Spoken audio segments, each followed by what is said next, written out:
When I was young, like many other kids, my parents signed me up for extracurriculars, in hopes of raising the next Mozart, Monet, Joe Montana, or whatever. I was enrolled into art classes at my local mall.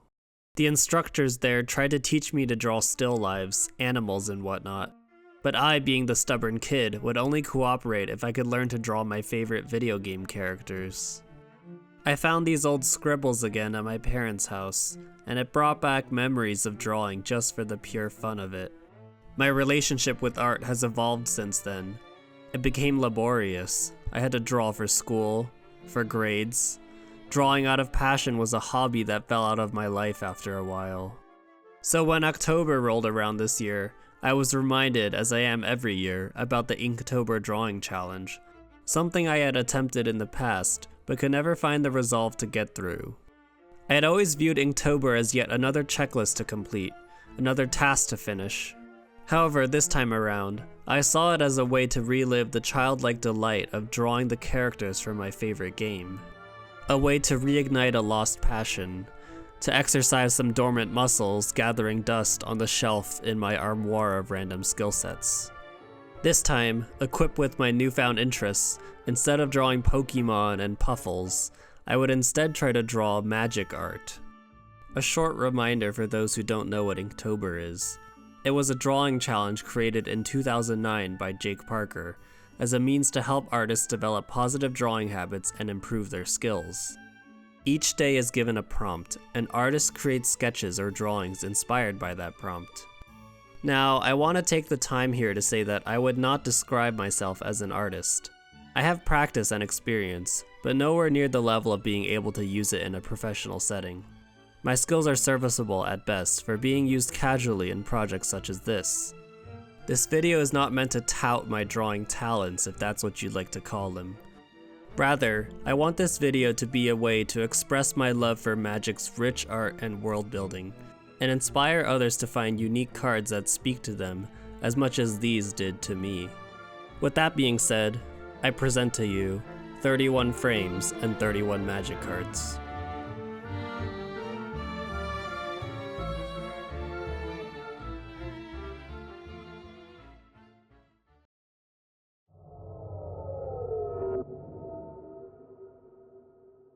For each day, I wanted to pick a magic card that fit the prompt, and draw a small piece recreating the artwork. More than that, I wanted my card choices to carry with it some significance, either to me or Magic history. I decided early on that I would draw each of these pieces on white paper about the size of a standard Magic card, and then mount it on a black backing to mimic the border and look of a Magic card. I also gave myself a budget with the card choices, as I wanted to eventually give these drawings away, along with a copy of the original card to my supporters over on Patreon. For this first prompt, I decided on Presence of the Master by Foglio. My favorite part of the original painting are these comic book depictions of the planets, dotted in a circle around the central figure. But wait a second, who is this? Ah yes, the iconic Magic character Albert Einstein. This card has earned a special place in many Magic players' hearts, purely due to the puzzling nature of why Albert Einstein was depicted on this card. I asked Foglio about his decision to paint Albert Einstein, and here's what he had to say about this artwork. When they assigned it to me, I asked, "Okay, so what does it do?" They said, "It removes enchantments." Ah, that sounds like science to me, and the epitome of science is Albert Einstein, yes? When I turned it in, the art director said, this is Einstein, a real person." And I said, "You never said I couldn't draw a real person," and they had to admit that that was the case. Immediately thereafter, we were all told, "You cannot depict actual people, living or dead," so that's my fault. Huge thank you to Foglio for taking the time to answer my silly question.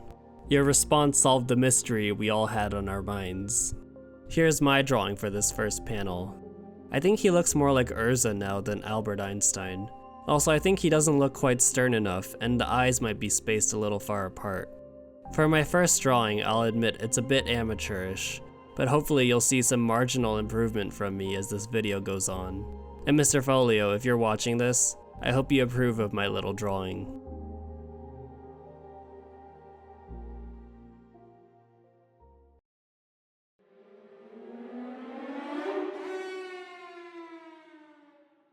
For the prompt weave, I chose The Acroan War by artist Stephen Belledin.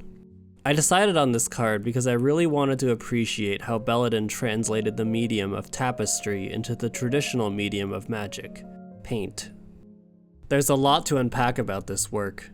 This painting has been talked about many times by many people, but I think the best place to read about it is on a blog post written by Stephen Belledin himself, where he goes over the painting references he looked at to help decide the posturing of the figures.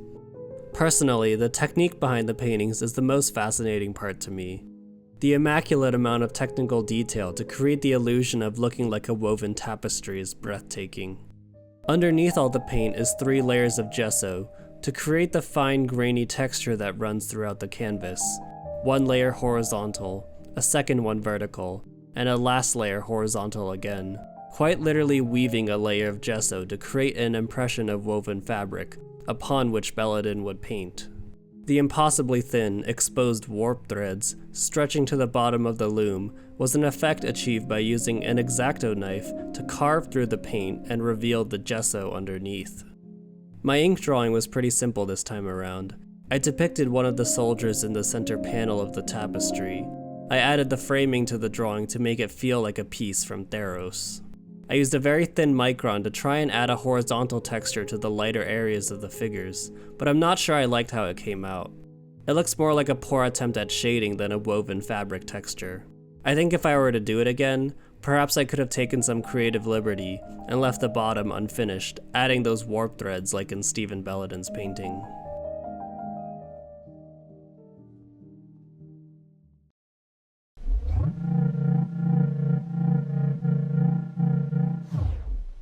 I did a quick search through the kings and queens of magic. None were quite as striking to me as Coffin Queen by Kaja Foglio. This painting has so much movement to it. The flowing hair and body captures the way she drifts over fields of bones, resurrecting armies of the undead. You can hear the rattling of these shambling skeletons as they all scramble over one another, dying to serve their new master. I did my best with the size of canvas I had. I think the face could use a little more work, but I enjoyed drawing the spindly fingers and arms. I'm realizing now that the body is a lot longer than I made it out to be, but I probably did that so it would fit on the paper better. It really makes me wonder how actual MTG artists do such detailed alters on the back of Magic cards.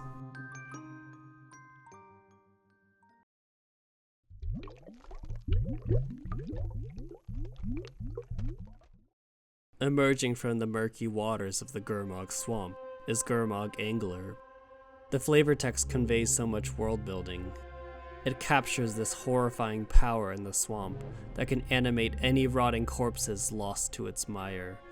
The creature itself is a reminder of the unrestrained arm race of biomimicry and evolution. A reminder that we will never be atop this food chain. Here is my drawing.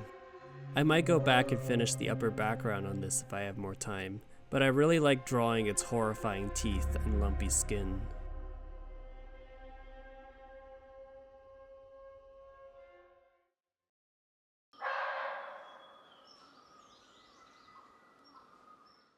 I have a bit of a poetic and somber choice for this one, which I also feel is befitting of the card and its history. For Deer, I chose Burnished Heart by Yeong-Hao Han. This card used to be a commander staple, albeit not a very strong one. Printed in 2013, it was a fair way for decks of any color to ramp, and was perfect for the casual fun setting of the format.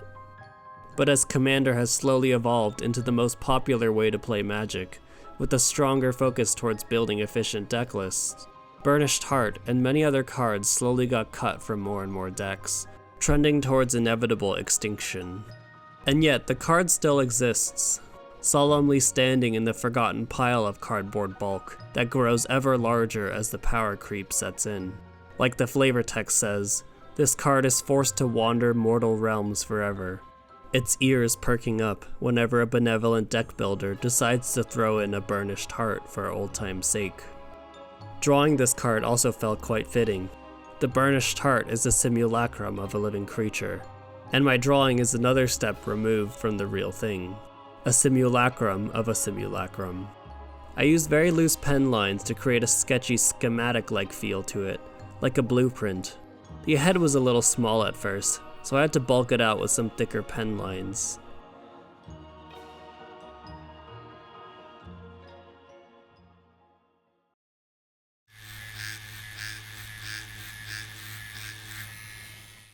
So admittedly, it took until the 6th drawing to realize that I should probably record myself making these drawings, for my own personal documentation, and because it's probably cool to see a drawing process.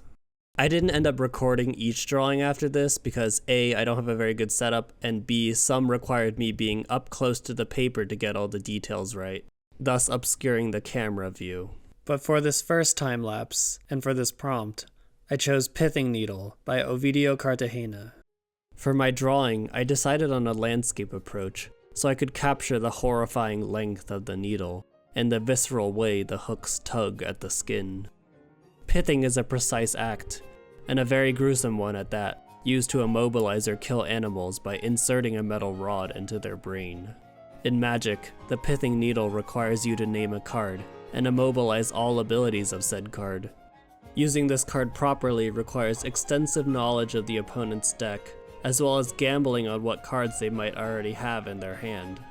Using this card successfully requires surgical precision, tactfully piercing and immobilizing your opponent at your will.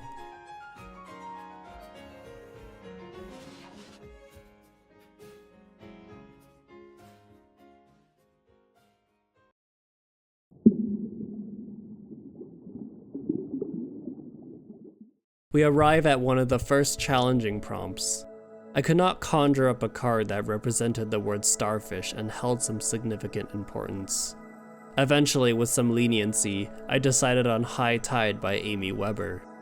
Although the art itself doesn't depict a starfish, it has such a menagerie of other sea creatures that I felt it satisfied the prompt. This art holds a special place in my heart. Anyone who watched my first video might remember how much this piece reminded me of one of my favorite films, Ponyo. Instead of redrawing her artwork exactly, I decided to compose my own underwater scene instead. The end result is a little reminiscent of staring into that fish tank everyone had at the doctor's office growing up. And for good measure, to stick to the prompt, I added a little starfish sitting on the ocean bed.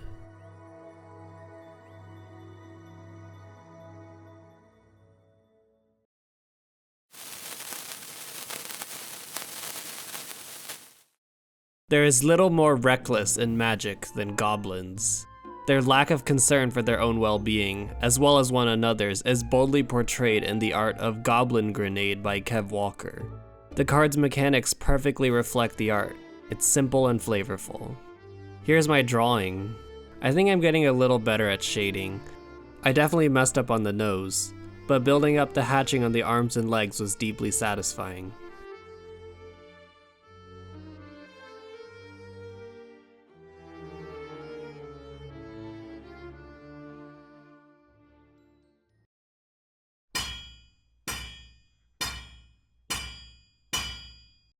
On the topic of simple but flavorful cards, for heavy, I chose Colossus Hammer by Dmitry Burmak. I believe that this card is the perfect Johnny card for both new and experienced players alike. The card presents such an obvious upside attached to a steep cost. It challenges new players to find loopholes to abuse the raw power of the card's ability. Experienced players who have a broader knowledge of the card pool are tasked with brewing the most efficient deck to win with this wacky card. The drawing was all about detail. I did my best to inscribe all the little runes and channels across this multifaceted hammerhead.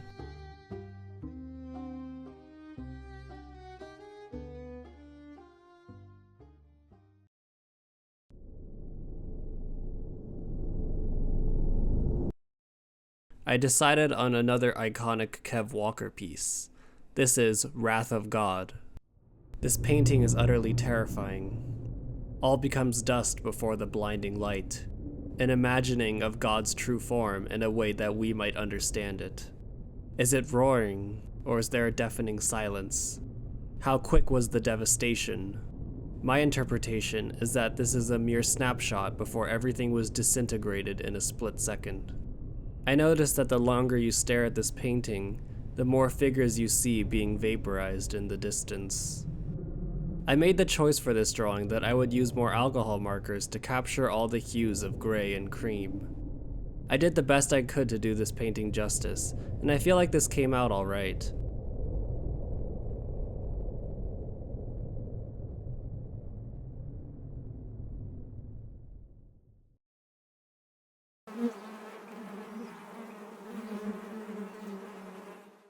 I've always loved the Lorwyn depiction of fairies. As opposed to other media, which can depict fairies as benevolent or mischievous, the Lorwyn Fae can be at times just plain cruel.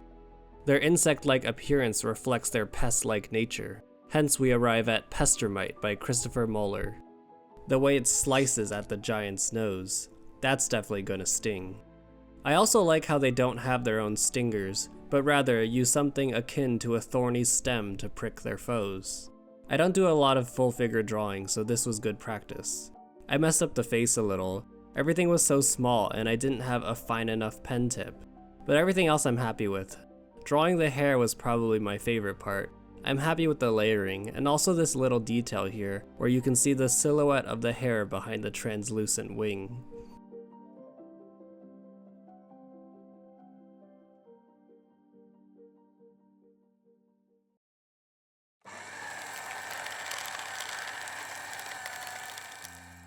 It's probably a prerequisite that for a fantasy world to exist, even the most mundane objects must have some elaborate construction.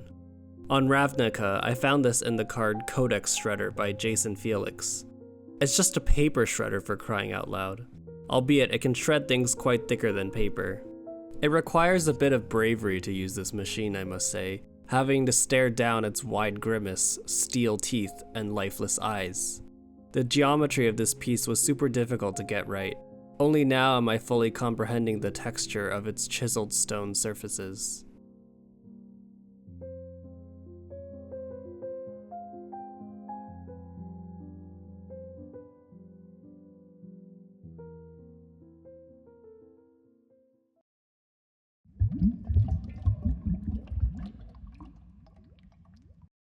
This is another object study. Like the previous one, this one also had quite a complex geometry that made capturing all the details of it difficult. For drink, I chose Everflowing Chalice by Steve Argyle. With this card, I get to talk about Kicker. Kicker is an all-time great Magic mechanic, being such a simple way to tack on extra effects or other modes to a card. And franchise players know the old joke that everything is Kicker. Kicker is the inspiration for many future mechanics.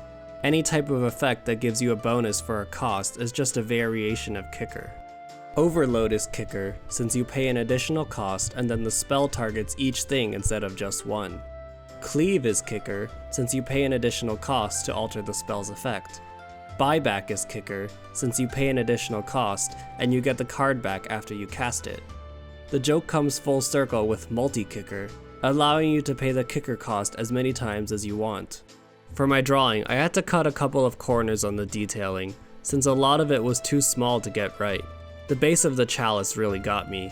I was lost in the geometry, but I think my drawing does a good enough job at communicating the idea. I'm particularly happy with the shading on the fog rising out of the chalice.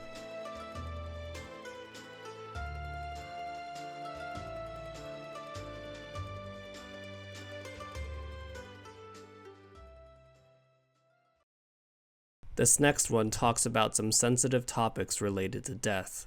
Viewer and listener discretion is advised. Skip ahead to the next chapter if you'd like.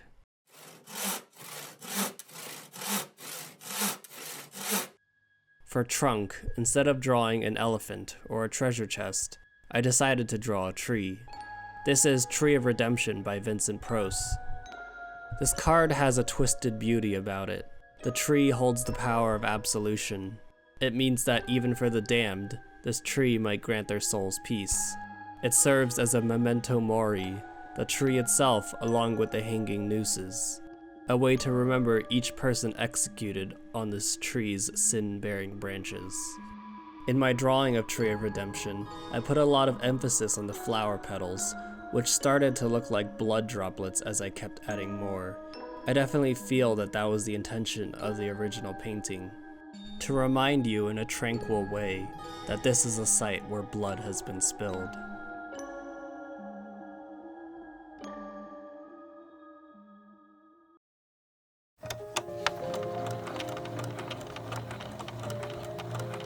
I interpreted this prompt quite lightly. I scrolled through a lot of cards with different fabrics and rags. I eventually settled on Patchwork Banner by Sarah Finnigan. I just wanted an excuse to express my love for quilts. They are such a unique artifact for storytelling and symbolism, and a medium that offers a lot of techniques for expression.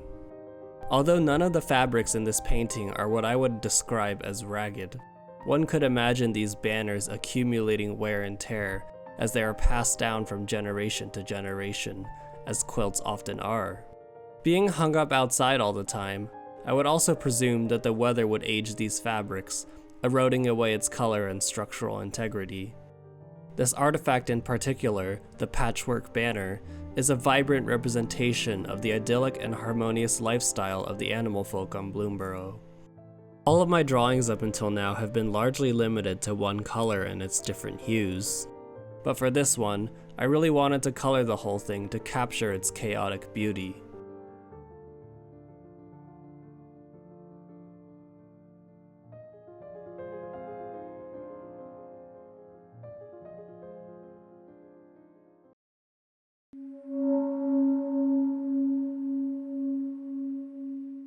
This one is another Christopher Moeller painting. This is Tragic Slip. One reason I love this card is because of its use of the number 13, which, if you look around, is used in Magic quite a lot to depict unfortunate circumstances. A Scryfall search for the number 13, not written out, yields 31 results as of writing this video. Quite the spooky coincidence, wouldn't you say? The symbol of Avacyn on the graveyard gate is a nice detail. It keeps the world building consistent, as this symbol is present everywhere in the plane of Innistrad. Moeller's painting has a lot of expressive brushstrokes and shading that was difficult to translate in detail into ink, but I think I got the essence of it down.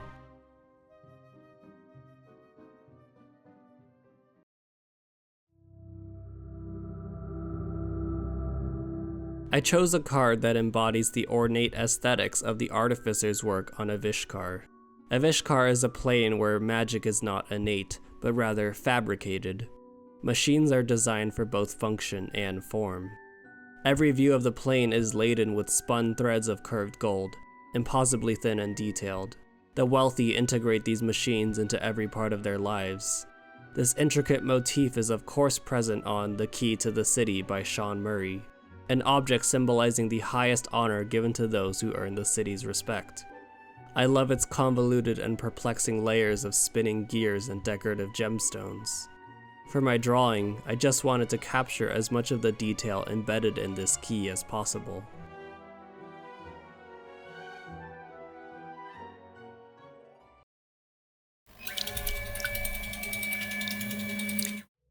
I think this drawing, number 18, marked a change in my approach to doing these artworks. I felt more confident in my technique, and I decided to tackle a more complex piece. A sort of dark magic that even the layman might be familiar with are deals with the devil, or demons, and magic certainly has no shortage of those. This is Demonic Bargain by Sam Gay. This painting is the perfect intersection of haunting, dreamy, and magical.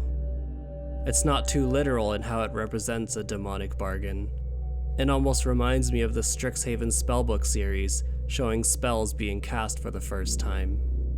The flavor text talks of Ormondal, but I don't believe that this drawing is of Ormondal, which further lends to my understanding of this artwork as an abstraction of what a demonic bargain is.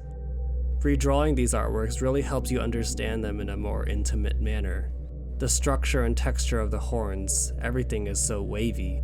This lower mandible doubles as a basin and altar that this person is pouring their soul into.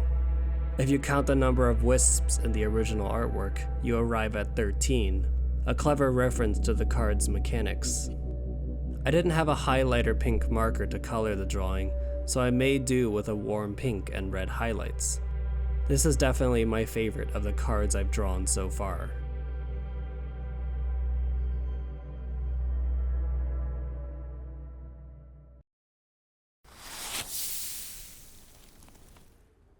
I feel that this is the first actual monster that I've drawn for this spooky season drawing challenge.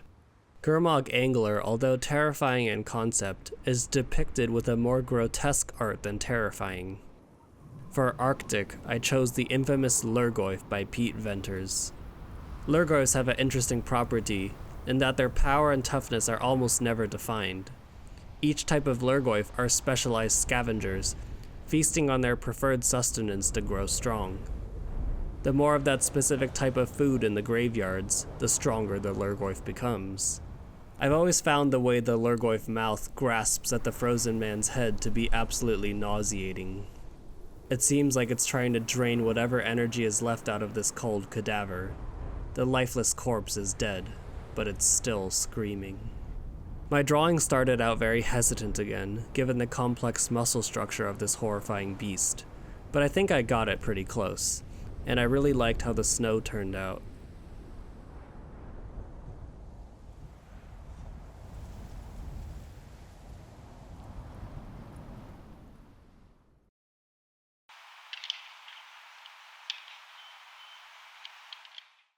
I decided to depict the age-old rivalry between the wizard brothers Urza and Mishra, captured here on the card Opposition by Todd Lockwood.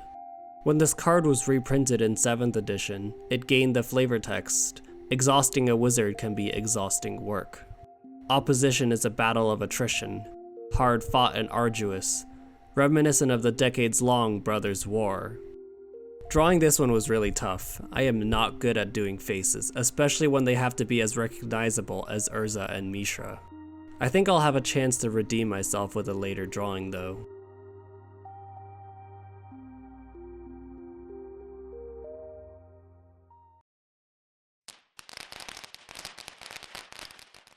The eternal war between red and blue. These colors are in perfect contrast to each other, and at the same time in perfect harmony. Blue wants to maximize the potential of each life, enriching it with meaningful experiences and well-equipped knowledge. Life is a journey of continuous self-improvement. It encourages exploration and curiosity, careful calculation and open-mindedness. Red wants to maximize the potential of each life, guided by emotions and following your inner voice. Life is an adventure of chasing what your heart desires. It encourages acting on impulse and spontaneity, living in the moment and having no regrets. Each is the antithesis to the other. Each despises the other's approach to life.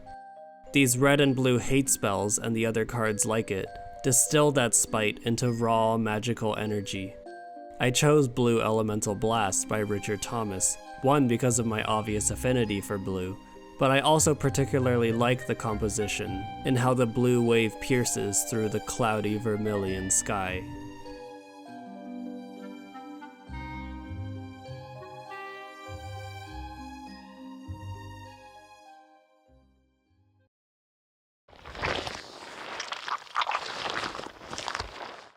For Button, I couldn't help but think of their use in representing eyes on stitched objects like dolls or scarecrows.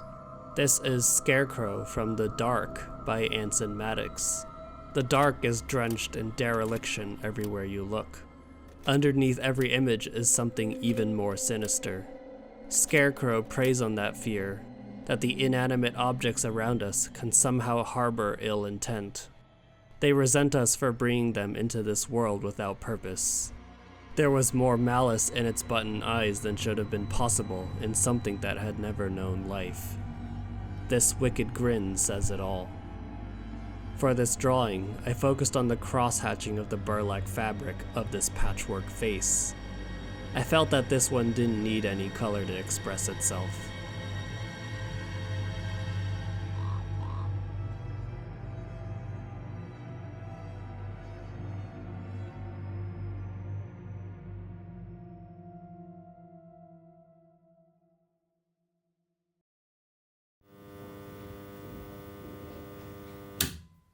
Choosing a card for Firefly was quite difficult.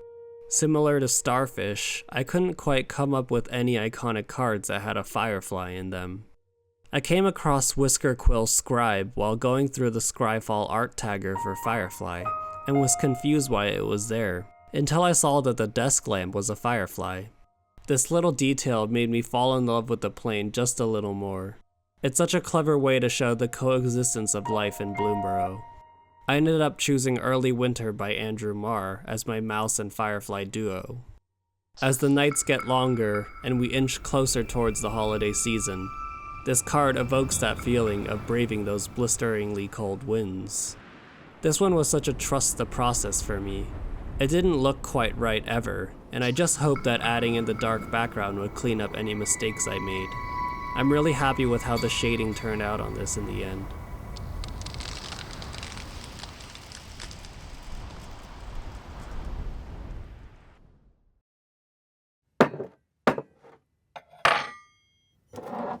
I chose only the rowdiest of tavern patrons for this prompt.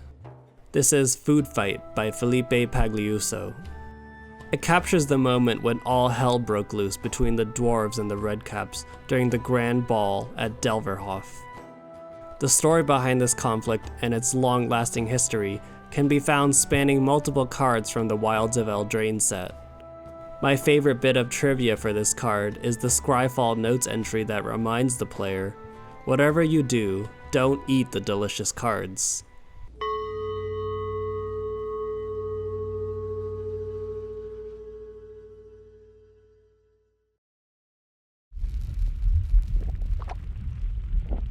I think Blaze by Alex Horley-Orlandelli is such a beautiful and simple card. It evokes the feeling of feeding a roaring fire. I'm going to go on a little side tangent here, but it's sort of relevant to Magic now, I guess. Anyway, this card reminded me of one of my favorite episodes of Avatar: The Last Airbender, the Firebending Masters. Spoilers ahead for anyone who hasn't seen it. The climactic moment of the episode comes when Zuko and Aang ascend a stairway to be judged by the Firebending Masters. It's revealed that the Masters are actually the last two remaining dragons, believed to have been extinct a long time ago. Zuko and Aang perform the Dancing Dragon and earn the respect of the dragons, who then blaze an inferno of radiant flames, surrounding Zuko and Aang, revealing the true nature of firebending to them. This cathartic moment helps reconcile both characters' inner conflict with firebending, Zuko finding his inner flame, and Aang getting over his fear of destruction. A blazing fire grows from within. Zuko described it as the sun but inside of you. So to say that fire never dies alone is to say, when a fire burns out, the life it sustains goes out with it. All this is to say, I champion that this card would have fit much better over a mirror-winged dragon. I took a little bit of creative liberty with the artwork. I added an extra flame to the bottom left of this frame to fill in the empty space.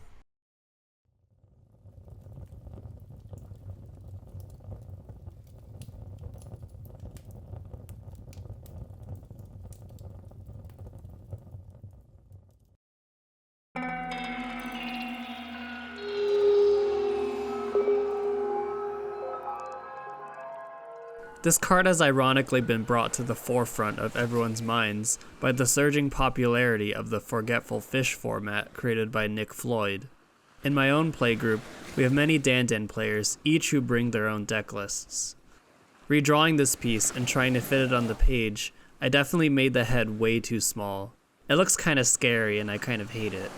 If you ignore that, I think the shading on the face looks not half bad. A big improvement on my Urza.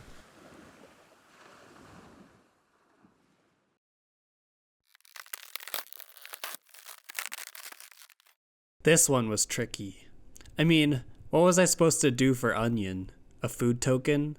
I definitely could have, but I decided to be a little more creative and take the architectural approach of onion domes. Magic's iconic onion dome can be found in City of Brass by Ron Wolotsky. The concept for this city originates from the 1001 Nights, a collection of Middle Eastern folk tales. I'll read this quick excerpt from the story titled The City of Brass. What is this great black object and these two corresponding fires? The guide answered him. Be rejoiced, O Emir, for this is the City of Brass, and this is the appearance of it that I find described in the Book of Hidden Treasures.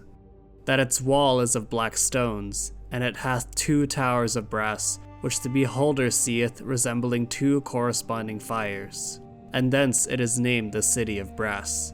They ceased not to proceed until they arrived at it, and lo, it was lofty, strongly fortified, rising high into the air, impenetrable. The height of its walls was 80 cubits, and it had 25 gates, none of which would open but by means of some artifice. City of Brass is a spectacle, and although the magic depiction differs quite a bit from the original, it nonetheless looks grandiose. These 2 pillars towards the front resemble the 2 towers of brass, which the beholder seeth resembling 2 corresponding fires, as described in the tale. I poured every ounce of effort into trying to recreate this architectural masterpiece. The black ink outlines ended up taking away some of the gleam from the original piece. But being Inktober, I think doing the outlines was a necessity. I'm really happy with how the shading turned out for this piece.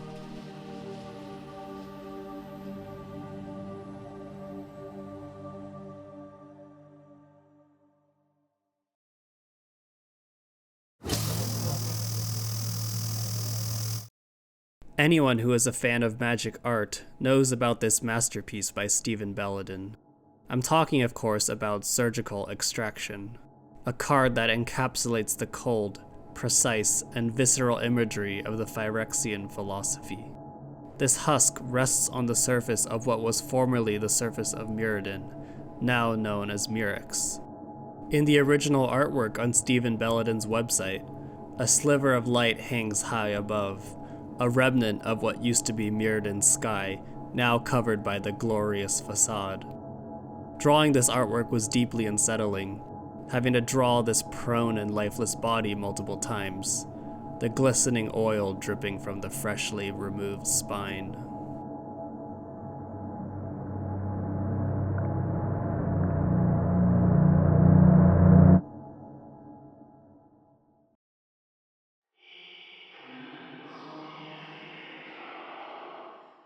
For lesson, of course I had to draw a tutor. Tutors are pretty expensive though, so I settled on my favorite budget option, Diabolic Tutor by Greg Staples. The crazed expression on the man's face is almost silly, cartoonish even in how menacing he looks. His eyes are blood-crazed. The skeleton on his right may just be a figment of the creeping madness. The wise always keep an ear open to the whispers of power. But with great power comes a great price. Death is hovering only inches away.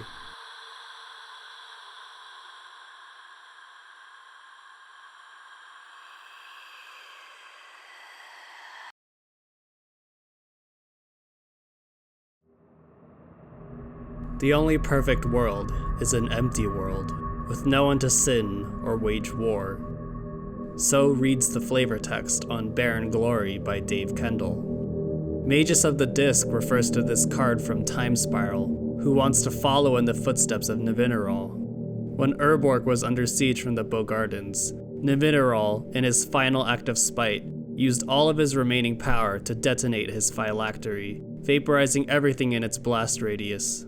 Victory for the opposition, yet nothing was gained, and everything was lost. Glory at what cost? The climactic end to the Brothers' War resulted in Urza detonating the Golgothian Silex, devastating the plain of Dominaria, and annihilating both his and Mishra's army. Another barren landscape, a result of the conflicts of the living. The rays of sun beaming down cast light in the shape of a hand, perhaps to represent this idealized world Terran had shaped in his imagination.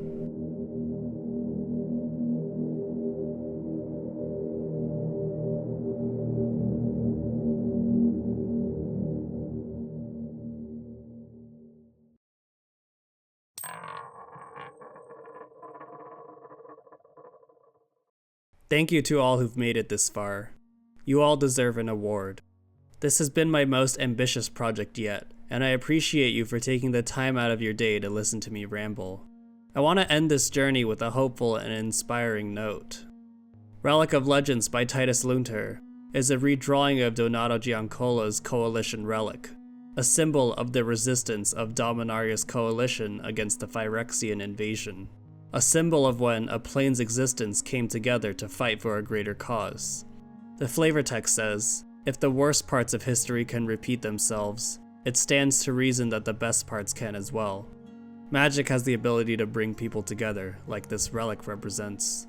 During the 2-month process of making this video, I made some amazing friends at my local game store. Going there to play every week and do things for the members of the community helped me feel like I could make an impact despite the turmoil happening in the rest of the world. I apologize for the sudden switch to a heavy subject. I guess I just really wanted to say that, as this year winds to an end and the nights get longer, do something special for the ones closest to you. Last holiday season, I bought some beautiful foils to help upgrade some of my playgroup's commander decks. As a way to say thank you and to give back to the small community that I fostered here, I want to give away some of these drawings to my supporters on Patreon. Since I have a limited budget and supply, I've decided that I'm going to give these cards away to my patrons at the $10 tier who've supported me all the way since the beginning. New supporters at the $10 tier will also be part of the giveaway. For your support, you'll receive one of these drawings, as well as a signed copy of the original card.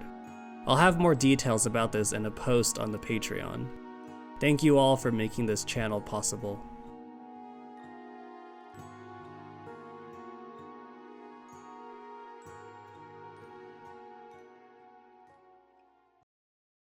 That is the end of this video. Thank you for making it to the end card. If you enjoyed it at all, a like would be really appreciated, and it would be extra special if you subscribed as well. Comment down below what your favorite drawing was, and if you have any constructive or deconstructive criticism. Huge shout out to Patreon members old and new. The ones highlighted on the left here are my huge supporters at the $10 tier. Special thanks to them. As a perk for joining that tier, I'll send you a signed card every month for your patronage. The mail has been a little slow lately, so hopefully those cards from November are arriving to you all by the time this video comes out. I want to note a couple of inspirations behind the editing and concept for this video. I'd like to state the obvious inspiration was Ristic Studies' video called 50 Magic Cards About Everything and Nothing. I found it beautiful how he mosaicked together 50 fragmented stories into a cohesive video capturing magic in its entirety. I enjoyed the extra challenge of drawing all the cards I ended up talking about. I want to thank Hollow Knight's Silksong for helping me get through creative blocks, and the title screens for the acts also somewhat inspired the title screens for each prompt. If you want to see some actual art talent in the MTG community, definitely go watch Bastion Alter's video titled 100 Hours of Altering MTG, where they show off their progression of learning to alter MTG cards. Definitely also check out Alyssa Rose's channel, where she paints some of the most beautiful landscapes on cards, and shows off some cool and unique framing techniques. Lastly, thank you all again for watching. Until next time.